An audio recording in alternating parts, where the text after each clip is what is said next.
बलि को बचाने के लिए उनका सिर खुद ही काट दिया था। इस किले से जुड़ी एक रहस्यमयी कहानी भी है। कहते हैं कि यहाँ के राजा राजसेन के पास एक ऐसा पत्थर था जो लोहे को भी सोना बना सकता था।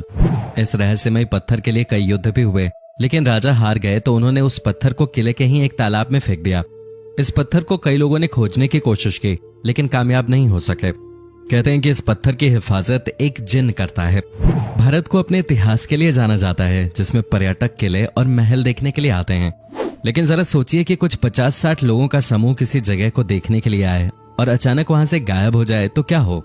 जी हाँ, ऐसा ही कुछ हुआ था उत्तर प्रदेश के झांसी से करीब 70 किलोमीटर की दूरी पर स्थित गढ़कुंडार किला में, जो कि अपने आप में एक रहस्य है। तो चलिए जानते हैं इस रहस्यमयी किले के बारे में। 11वीं सदी में बना यह किला 5 मंजिला है, जिसमें 3 मंजिल तो ऊपर हैं, जबकि 2 मंजिल जमीन के नीचे हैं।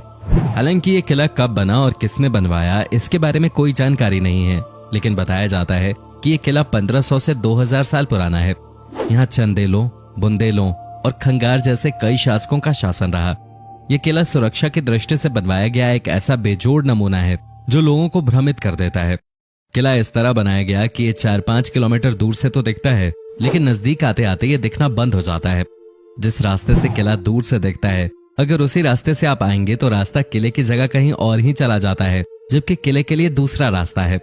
गढ़कुंडार के किले की गिनती भारत के सबसे रहस्यमयी किले में होते हैं। आसपास के लोग बताते हैं कि काफी समय पहले यहाँ पास के ही एक गांव में बारात आई थी। बारात यहाँ किले में घूमने आई।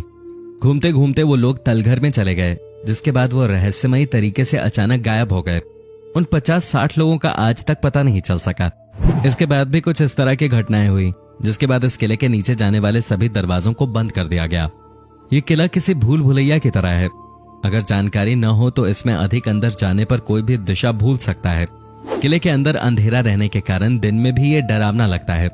कहते हैं कि किले में एक खजाने का रहस्य भी छुपा हुआ है, जिसे तलाशने के चक्कर में कई लोगों की जान चली गई है। इतिहास के जानकार बताते हैं कि यहाँ के राजाओं के पास सोने, हीरे, जवाहरातों की कोई कमी नहीं रही। यहाँ के खजाने को ढूंढने की कोशिश कई लोगों ने की, लेकिन वो नाकाम रहे। भारत में ऐसे बहुत सारे किले हैं जिनके बारे में अभी लोग नहीं जानते हैं। राजाओं के वक्त के किले जो आज भी लोगों के लिए रहस्यमयी बने हुए हैं, वहीं कुछ ऐसे किले भी हैं जो किसी न किसी वजह से बहुत मशहूर हैं। जी हाँ, ऐसा ही एक किला है जिसके बारे में आज हम आपको बताने जा रहे हैं। हिमाचल प्रदेश के हमीरपुर जिले में एक ऐसा किला है जो कि काफी रहस्यमयी है। लोगों का कहना है कि इस किले में किसी अज्ञात जगह पर अरबों का खजाना छुपा हुआ है, जिसे आज तक कोई भी खोज नहीं पाया है। यह किला सुजानपुर के किले के नाम से भी जाना जाता है। ऐसा बताया गया है कि खजाना छुपा होने के कारण इस किले का नाम खजांची किला भी रखा गया है। इस किले को कटोच वंश के राजा अभय चंद ने 260 साल पहले यानी साल 1758 में बनवाया था।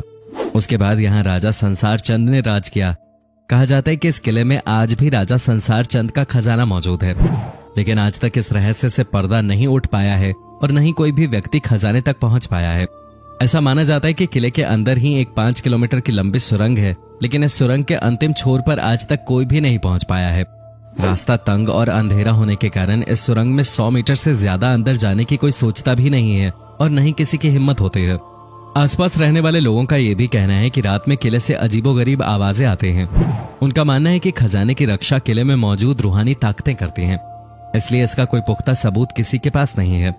कहा जाता है कि राजा संसार चंद इस किले का प्रयोग लूटे हुए खजाने को छुपाने के लिए करते थे। इसी के लिए उन्होंने किले में गुप्त सुरंग का निर्माण भी करवाया था, जिसका रास्ता सीधे खजाने तक जाकर खुलता था। यहाँ छिपे खजाने की खोज में मुगलों समेत कई राजा महाराजा और गांव के लोग किले में कई बार खुदाई कर चुके हैं। यहाँ तक कि वो उस रहस्यमयी सुरंग में जाने की कोशिश भी कर चुके हैं, लेकिन आज तक कहते हैं कि खजाने का रहस्य राजा संसार चंद के मरने के साथ ही दफन हो गया। यहाँ तक कि उनके परिवार के किसी भी सदस्य को भी वो खजाना नहीं मिल पाया। भारत में अभी भी कई ऐसे किले मौजूद हैं जो किसी न किसी कारण से प्रसिद्ध हैं। कुछ किले अपने रहस्य के लिए जाने जाते हैं तो कुछ अपनी सुंदरता के लिए जाने जाते हैं, लेकिन बहुत सारे ऐसे किले हैं जहां जाने से लोग डरते हैं और बहुत से ऐसे भी हैं जो लोगों को अपनी ओर आकर्षित करते हैं। ऐसा ही एक किला बिहार के रोहतास जिले में भी है, जिसे शेरगढ़ का किला कहा जाता है। अफगान शासक शेरशाह सूरी के इस किले में भी सैकड़ों सुरंगें और तहखाने हैं, जिनके बारे में कहा जाता है कि इसके बारे में आज तक किसी को पता नहीं चला। इस किले की कई रहस्यमयी कहानियां हैं जिनके बारे में कोई नहीं जानता। कैमूर की पहाड़ियों पर स्थित इस किले की संरचना अन्य किलों से बिल्कुल अलग है। इसे इस तरह से बनाया गया है कि कोई भी इस किले को बाहर से नहीं देख सकता है। किला 3 तरफ से जंगलों से घिरा हुआ है, जबकि दुर्गावती नदी इसके एक तरफ बहती है। किले में प्रवेश करने के लिए एक सुरंग से होकर गुजरना पड़ता है। कहा जाता है कि अगर ये सुरंगें बंद हो जाती हैं तो किला किसी को दिखाई नहीं देगा। यहाँ बनाए गए सेलर्स के बारे में कहा जाता है जो इतने बड़े हैं कि इसमें 10,000 लोग एक साथ आ सकते हैं। ये किला शेरशाह सूरी ने अपने दुश्मनों से बचने के लिए बनवाया था। वो अपने परिवार और सैनिकों के साथ यहाँ रहता था। यहाँ उनके लिए सुरक्षा से लेकर हर तरह की सुविधाएं उपलब्ध थीं। इस किले को इस तरह से बनाया गया है कि अगर दुश्मन हर दिशा में 10 किलोमीटर दूर रहे तो इसे स्पष्ट रूप से आते देखा जा सकता है। कहा जाता है कि इस किले में मुगलों ने शेरशाह सूरी, उसके परिवार और हजारों सैनिकों को मार डाला था। यह किला 1540 और 1545 के बीच बनाया गया था। यहाँ सैकड़ों सुरंगें बनाई गई थीं ताकि मुसीबत के समय उन्हें सुरक्षित बाहर निकाला जा सके। ऐसा कहा जाता है कि इन सुरंगों का रहस्य केवल शेरशाह सूरी और उसके विश्वस्त सैनिकों को पता था। इस किले से केवल एक सुरंग रोहतासगढ़ किले तक जाती है, लेकिन किसी को नहीं पता कि दूसरी सुरंग कहाँ जाती है। शेरशाह का बेशकीमती खजाना भी इस किले में छिपा है, लेकिन उसे आज तक कोई नहीं मिला। सुरंगों और तहखानों का नेटवर्क किले में इस तरह से फैला है कि लोग अब भी अंदर जाने से डरते हैं। आगरा का किला मूलतः एक ईंटों का किला था जो चौहान वंश के राजपूतों के पास था। इस किले का प्रथम विवरण 1080 ईस्वी में आता है, जब महमूद गजनवी की सेना ने इस पर कब्जा कर लिया था। पुरुषोत्तम नागेश ओक की किताब आगरे का लाल किला हिंदू भवन है में इसका जिक्र है। सिकंदर लोधी ने भी इस किले में कुछ दिन गुजारे थे। लोधी दिल्ली सल्तनत का प्रथम सुल्तान था। उसकी मृत्यु भी इसी किले में 1517 में हुई थी। इसके बाद उसके पुत्र इब्राहिम लोधी ने गद्दी संभाली। पानीपत के युद्ध के बाद यह किला मुगलों के हाथ में आ गया। यहाँ उन्हें अपार संपत्ति मिले। फिर इस किले में इब्राहिम के स्थान पर बाबर आया और उसने यहीं से अपने क्रूर शासन का संचालन किया। इतिहासकार अबुल फजल ने लिखा है कि यह किला एक ईंटों का किला था जिसका नाम बादलगढ़ था। यह तब खस्ता हाल में था और तब अकबर ने इसका जीर्णोद्धार करवाया। हिंदू शैली में बने किले में स्तंभों के बाद में तुर्क शैली में नक्काशी की गई। बाद में अकबर के पौत्र शाहजहां ने इसे अपने तरीके से रंग रूप दिया। उसने किले के निर्माण के समय राजपूताना समय की कई पुरानी इमारतों व भवनों को तुड़वा भी दिया था। चित्तौड़गढ़ का किला। यह किला राजस्थान के चित्तौड़गढ़ में स्थित है। चित्तौड़गढ़ में भारत के सबसे पुराने और भव्य किले देखने को मिलेंगे। उन्हीं किलों में से एक चित्तौड़ का किला है। यह किला बैराज नदी के किनारे स्थित जमीन से लगभग 500 फुट ऊंचाई वाली एक पहाड़ी पर बना हुआ है। इसे पानी का किला भी कहा जाता है क्योंकि यहाँ 84 पानी की जगह हैं। चित्तौड़गढ़ का किला चित्तौड़गढ़ बूंदी रोड से लगभग 4 से 5 किलोमीटर की दूरी पर स्थित है।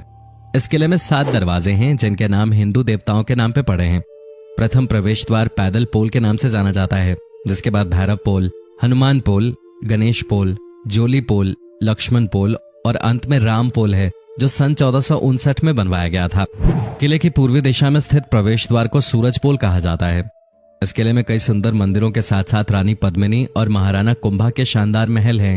हालांकि इस किले के कई हिस्से अब खंडहर में बदल चुके हैं। लगभग 700 एकड़ के क्षेत्र में फैला चित्तौड़गढ़ का ये किला राजपूत शौर्य के इतिहास में गौरवपूर्ण स्थान रखता है।